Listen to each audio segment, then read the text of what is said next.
On va laisser le propriétaire sortir. Principe de réalité, oui. Ça va? On va te donner un petit micro pour qu'on puisse t'entendre. Bonjour à tous. Tu t'appelles comment? Bernard. Bernard, enchanté Bernard.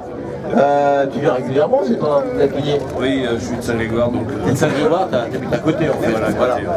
Cette voiture, tu viens régulièrement aussi avec? Tu en as un autre peut-être? Non, c'est la seule? Si j'ai une VR6, mais... Bon. Je dois rénover. Alors, quand les gens voient une Cobra, regardent le monde, regardent autour, là, ils n'en peuvent plus, ils bavent. Moi, le premier, hein, Moi aussi. Laurence aussi, on est vraiment amoureux de ces voitures-là, hein, qui représentent une époque, hein, les années 60, et ce qui se faisait à l'époque, courait en compétition avec ces voitures qui n'étaient pas à mettre dans toutes les mains, hein, parce que ça pousse sur tous les rapports, pratiquement. On ne peut pas utiliser la première et la deuxième pour les visuels. Ça c'est pas fort. Ça part en sucette. À la première, on accélère, le train arrière, ça part. Même la Ouais. La deuxième, un peu moins, mais ça continue encore à pousser. Il faut vraiment tenir la voiture. À partir de la troisième, ça commence à se stabiliser. Ça stabilise et puis... Voilà. Ça y va. C'est bon. Voilà. Alors cette voiture, bien sûr, c'est pas une vraie, hein, c'est une réplique. Non, c'est une continuation. Attention, on va jouer sur les mots. Voilà. C'est une continuation. Continuation. Alors. Donc une continuation, c'est pareil qu'une vraie Cobra. C'est les mêmes côtes, les mêmes cages de dizaine, les mêmes capots, les mêmes empattements, les mêmes châssis. Voilà. Et fabriqué par... Et fabriqué en Pologne. Les châssis sont faits en Pologne par les anciens ateliers qui faisaient les MiG.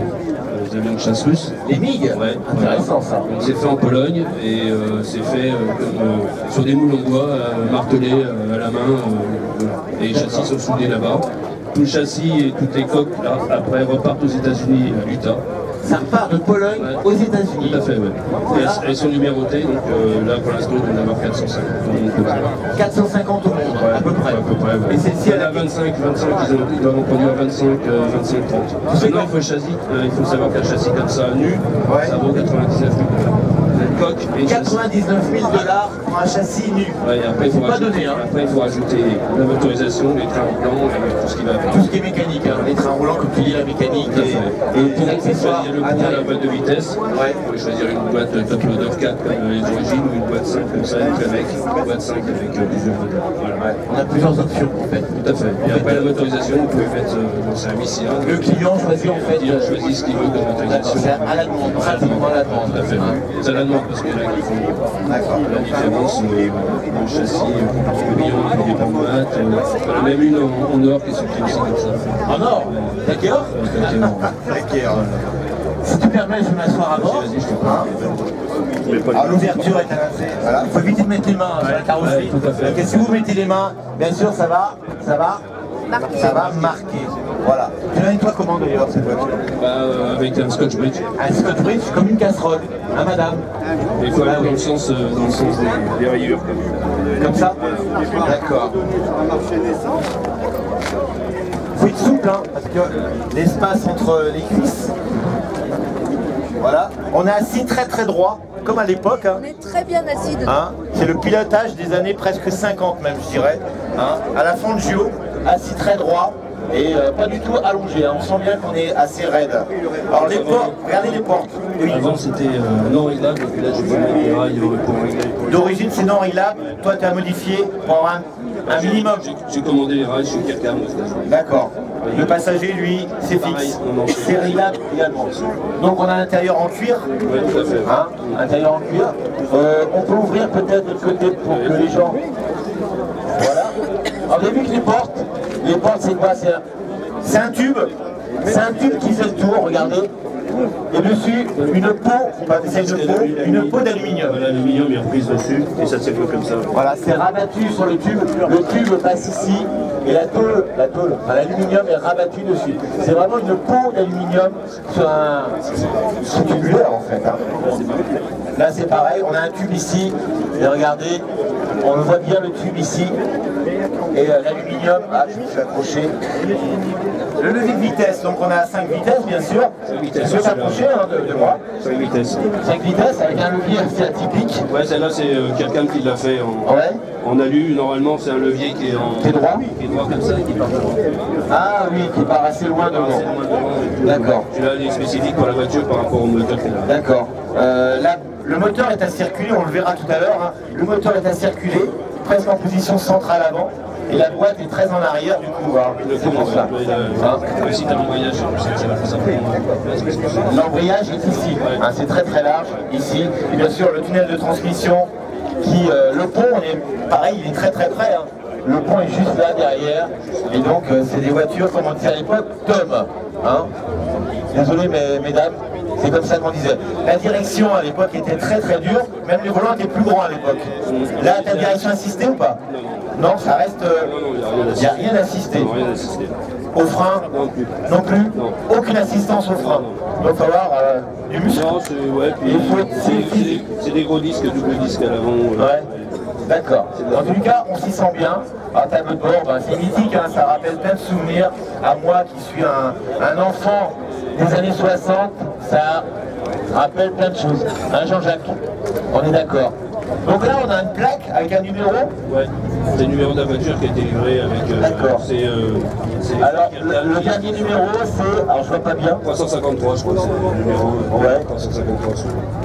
361. 3, donc c'est le... 500, j'ai pas mes lunettes. 561, d'accord. Est-ce qu'on a une capote? Rien. Parce que pour mettre une capote, il faut mettre des rivets. Je ne peux pas mettre des rivets. Tu ne peux pas mettre de rivets. Voilà. Donc quand il pleut, eh ben, tu t'équipes, tu mets un casque, un serre-tête. Combinaison de pluie, une moto, puis voilà. Voilà, comme un motard en fait. Ah, de toute façon, ça passe autant au-dessus qu'au-dessous. Exactement. On a ici un extincteur hein, qui est relié à ça. Ouais, tout à fait. Hein, là on tire. Avec des bus dans le moteur pour si jamais le moteur.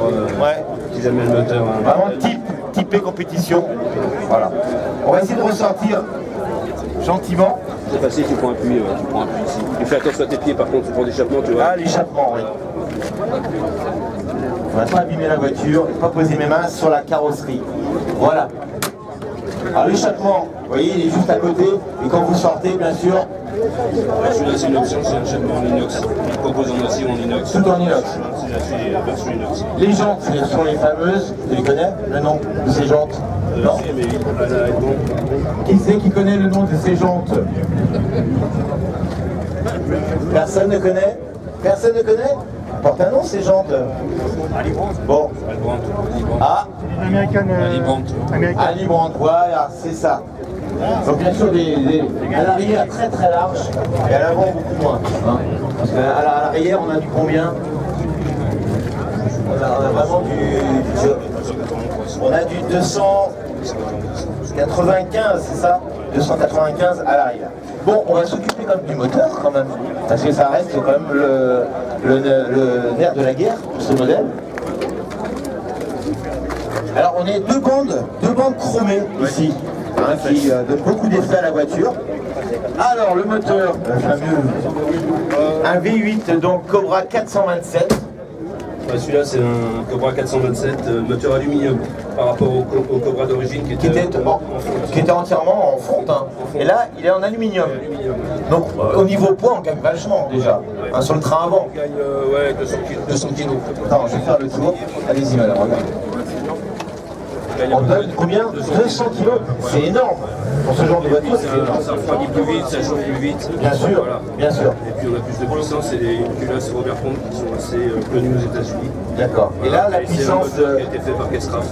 C'est des moteurs qui font des courses de dragster. Et puis, des courses de dragster. Celui-là, il fait 8 litres de cylindrée et 600 chevaux. 8 litres de cylindrée. Vous imaginez? Avec carburateur 750 double. Vous avez quoi comme voiture? Vous roulez dans quoi tous les jours? Qui c'est qui peut me dire? La cylindrée de votre voiture, c'est combien? La cylindrée, c'est un 1600, 1 litre 6, 1 litre 8, 2 litres. Là, 8 litres 2. Vous imaginez? 8. Alors là, les pistons sont énormes. Ah, les pistons, vous imaginez la tête des pistons? C'est des grosses casseroles énormes. 8 litres 2, j'ai du mal à imaginer. Hein, beaucoup de couples, hein, énormément de couples sans doute. En troisième, pour faire sortir pratiquement de... En troisième, on peut repartir au... km/h. D'accord, il vaut mieux d'ailleurs, comme tu disais, de faire en première. Il faut éviter la première. Hein, parce que la voiture, elle part comme ça. À conduire, ça doit être... alors vas-y, dis-nous, c'est toi le propriétaire. Dis-nous, c'est pied. C'est une super sensation. Super sensation. Ouais. 0 à 100 en 3 secondes 1, 300 km/h. 0 à 100, en combien tu dis? En 3 secondes 1. Vous imaginez le 0 à 100 en 3 secondes 1. Il n'y a pas beaucoup de voitures, hein. Je peux m'en citer, mais je crois pas qu'il y en a beaucoup. Hein, c'est 2 fois moins qu'une Élise. Ah bon? La moteur, elle pèse 980 kg. La voiture pèse 980 kg. 2 fois moins qu'une Élise, ouais, c'est vrai. Qui est déjà pas mal. Hein. Ouais. Franchement, la Cobra, ça reste une voiture, un muscle-car. Comme on disait, un muscle-car assez fantastique. Il y a combien de temps que tu l'as, cette voiture? Tu as acheté ça Ça fait comment 2 ans et demi, 3 ans. Donc tu l'as acheté d'occasion? Tu l'as pas acheté neuf? J'ai acheté l'occasion. J'avais déjà une réplique avant, une super performance bleue. J'avais aussi ici. Ouais. J'avais fait revenir des États-Unis, il était arrivé cassé, que j'avais fait refaire. On l'avait présenté, il me semble, non? On l'avait pas présenté? J'étais déjà venu et après j'ai tombé amoureux de l'aluminium et puis une Capcam, donc je voulais une Capcam. Et j'en ai trouvé une il y a 3 ans sur des revues américaines. Aujourd'hui, c'est vrai que des répliques de Cobra, je crois que c'est la voiture la plus répliquée au monde. Alors, des voitures, ça va de la coccinelle, hein, Et en continuation, vous avez que 2 barres, vous avez les CSX, qui sont soit en moteur en carrosserie fibre, ou soit en plastique. D'accord. Donc Cobra, c'est en aluminium. Voilà. Ouais. Normalement. Alors après, les autres répliques, elles sont peut-être pas mal, mais En fait, ça reste... les AC étaient en aluminium. Les AC, les vrais AC, les vrais Cobra, c'est en aluminium. Parce que les AC, en fait, c'est Carl Shelby a été voir une AC en Angleterre, il a fait venir aux États-Unis. Alors je vais... De 282 CI dedans, et après il les a montés jusqu'en 450. Ici, on a une AC Bristol qui vient régulièrement, hein, qui était la base. Hein, parce qu'à la base, c'est une voiture anglaise que Carroll Shelby, bien sûr, un grand pilote qui a racheté la marque et qui les a transformés en Cobra. Ouais, parce qu'il avait gagné Le Mans avec une Aston Martin et il voulait gagner Le Mans avec Ford et il voulait gagner Le Mans avec... tout à fait ça. Et il voulait taper les Ferrari justement, c'est pour ça que j'ai mis un petit autocollant Ferrari là. Parce que c'était des voitures qui étaient faites en 1965 pour battre les Ferrari. Les fameuses Ferrari GTO, grand modèle. Hein, aussi. Voilà. Écoute, cette voiture elle est fantastique. Je suis bien content de l'avoir présentée. Le public, ils sont tous là autour, ils en bavent, comme moi. Et c'est super, super génial. Merci à toi Bernard. Vous pouvez applaudir, hein. Bravo, bravo, parce que des voitures comme ça, vous n'en verrez pas tous les jours. Et si vous en voyez une, et ben c'est souvent aux étangs. Voilà. On va laisser repartir. On va l'écouter encore un petit peu tant qu'à faire, hein. Parce que c'est quand même bien quand ça tourne. Alors je t'ai pas demandé le nombre de chevaux réel. 600, oui, parce que 600 chevaux, 8, 2, 600 chevaux pour un poids de combien à peu près? 980 kg. Combien? 980 kg. 980 kilos. Vous imaginez bien, Ça envoie du brave, hein. ça envoie, comme disait Laurence, du très très lourd. Écoutez Voilà. ça.